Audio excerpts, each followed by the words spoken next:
কোনো একদিন নিঃশব্দে চলে যাব প্রখর রৌদ্রতাপে ফুরিয়ে যাওয়া শিশিরের মতো।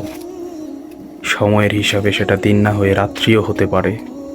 নিয়োজিত ফেরেশতারা আসবে, কানে কানে শোনাবে মৃত্যুর পরোয়ানা।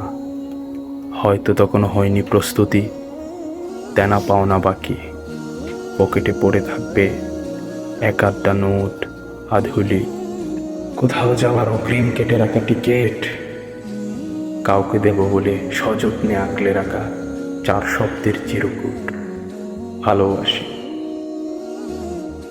হয়তো দাঁড়িয়ে থাকবো তখন, বসে কিংবা শুয়ে, আমাকে শোনানো হবে মৃত্যুর পরোয়ানা। ফেরেশতাদের তাড়াহুড়া, কার মুখ মনে পড়বে তখন? মায়ের, বন্ধু নাকি প্রিয়জনের? মনে পড়বে, মনও পড়বে খুব। অগোছালো চলে যাব প্রস্তুতিহীন।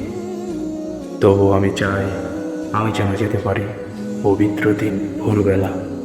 চারপাশে কালেমার তালকিন হবে, জবানে থাকবে লা ইলাহা ইল্লাল্লাহ, লা ইলাহা ইল্লাল্লাহ।